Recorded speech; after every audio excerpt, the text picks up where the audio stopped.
Bismillahirrahmanirrahim. Assalamualaikum warahmatullahi wabarakatuh. Alhamdulillah, wassalatu wassalamu ala rasulillah wa ala alihi wa sahbihi wa man walah wa la hawla wa la quwwata illa billah. Rabbi syrah li sadri wa yassir li amli wahlul 'uqdatam min lisani yafqahu qawli, amma ba'd. Anak-anakku kelas 6A ikhwan dan 6B akhwat yang saya cintai karena Allah, kembali lagi di video pembelajaran kita di materi atau mapel fikih untuk materi zakat. Alhamdulillah, untuk Selasa kemarin kita sudah mengawali zakat ini tentang apa saja yang akan kita pelajari. Ya, sudah tahu ya kalian ya, pengertian, fungsi, keutamaan, jenis, macam harta yang wajib dizakati, syarat-syarat wajib, waktu mengeluarkan, ukuran, dan para mustahik. Kalau kalian bingung, silakan kembali ke video yang sudah kemarin kita bahas. Kita lanjut. Pengertian juga kita sudah kemarin. Kita baca sesingkat-singkat ya, singkat aja ya. Zakat secara bahasa artinya suci. Secara istilah adalah harta yang wajib dikeluarkan oleh kaum muslimin dan diberikan kepada yang berhak menerimanya. Ini sudah juga Ustadz jelaskan kemarin pada pertemuan yang lalu. Kita lanjut. Lalu fungsi zakat juga kita sudah membahas kemarin, yaitu zakat ada fungsinya nggak Ustadz? Ada. Zakat dapat menyucikan jiwa manusia dari penyakit kikir dan tamak. Kikir itu pelit, tamak itu rakus, membantu orang-orang yang membutuhkan, dan membersihkan harta dari hal-hal yang kotor. Harta itu ada yang kotor loh, yaitu kotor maksudnya adalah dari harta-harta kita, ada dari sebagian harta kita adalah milik kaum muslimin yang lain. Jadi kita harus wajib berbagi ya. Oke, kita lanjut. Nah, setelah kita membahas tentang pengertian lalu fungsinya, kita membahas tentang keutamaan. Jadi orang yang berzakat itu ada nggak sih keutamaannya? Beda ya antara keutamaan dan fungsi. Keutamaan itu fadilahnya di hadapan Allah Subhanahu wa taala. Kita lanjut. Keutamaan orang yang mengeluarkan zakat yaitu yang pertama merupakan salah satu sebab menjadi penghuni surga. Maaf sebelumnya, buka bukunya jangan lupa, lalu pegang stabilonya, siapkan atau pensilnya, lalu di garis bawah atau di stabilo yang Ustadz cantumkan di sini. Oke, siap.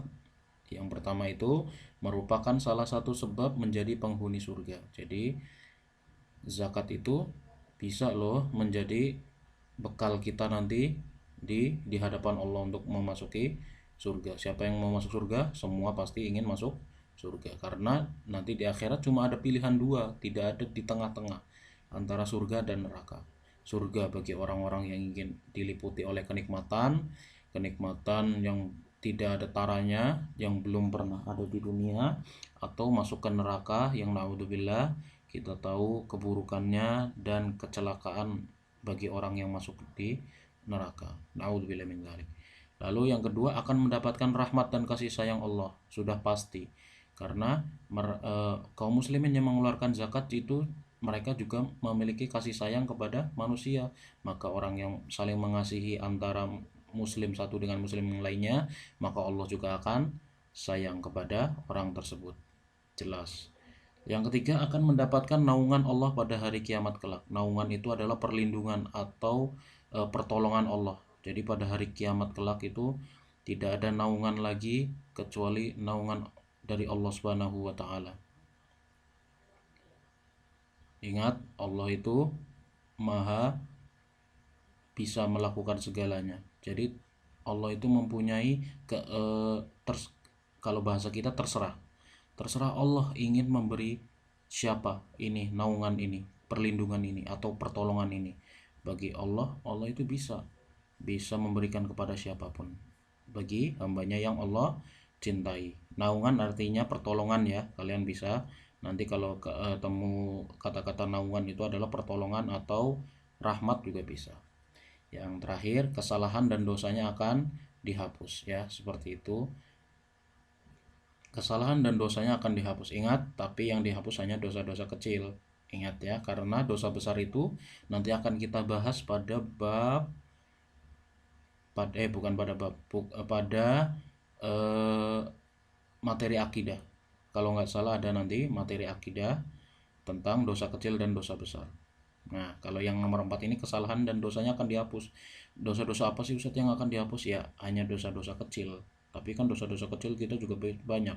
Kata para ulama, jangan la tahkironna minal la tahkironna, jangan kalian menyepelekan hal-hal yang kecil.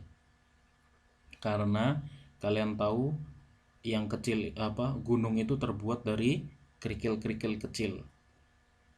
Kalian tahu gunung itu terbuat dari kerikil kecil-kecil? Nah, itulah. Tapi ketika kerikil-kerikil itu semakin banyak maka menjadi gunung yang kokoh. Nah, seperti itulah peribahasa atau gambaran dosa kita. Kalau dosa kecil-kecil kita itu semakin menumpuk akan menjadi dosa besar juga. Oke?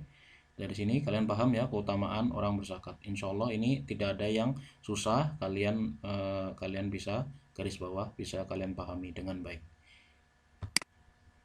Selanjutnya, nah ini kita mulai masuk ke macam-macam zakat. Zakat itu terbagi menjadi dua.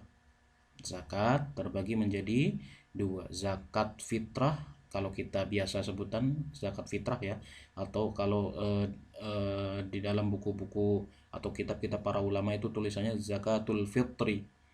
Fa to ro, fitri, fa to ro ya.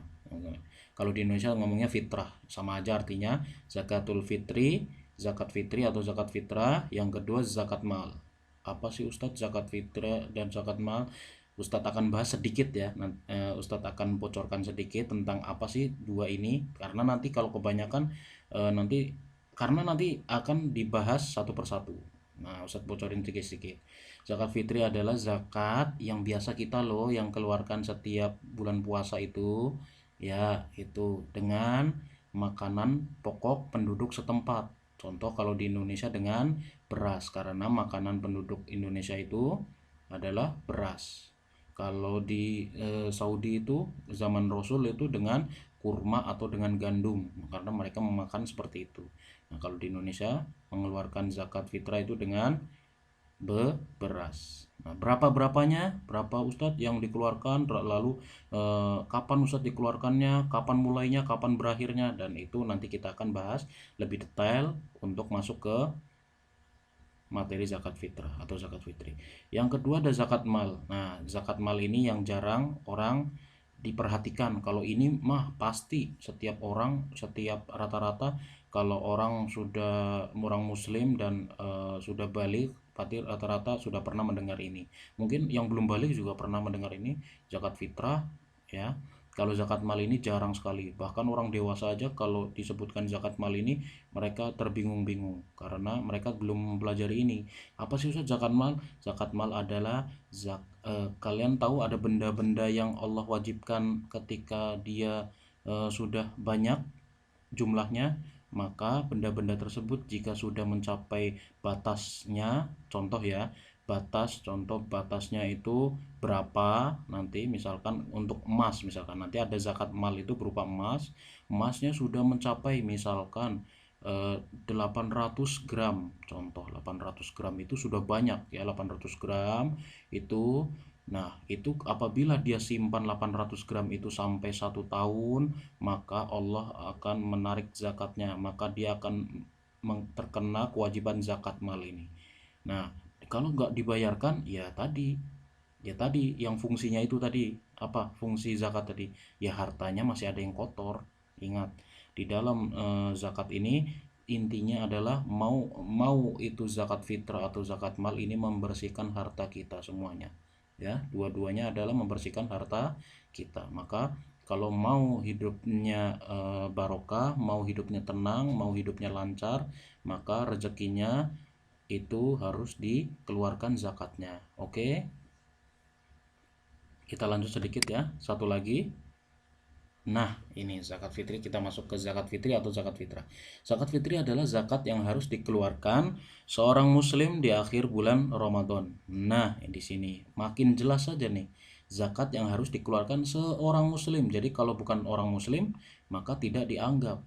Boleh-boleh aja sih kalau orang Kristen mau zakat, tapi dia tidak ada pahalanya karena kalau kalau bahasa kita itu tiket untuk mengambil pahala itu harus menjadi seorang muslim, karena makanya rukun Islam yang pertama itu syahadat. Makanya itu penting. Kenapa syahadat ditaruh di pertama?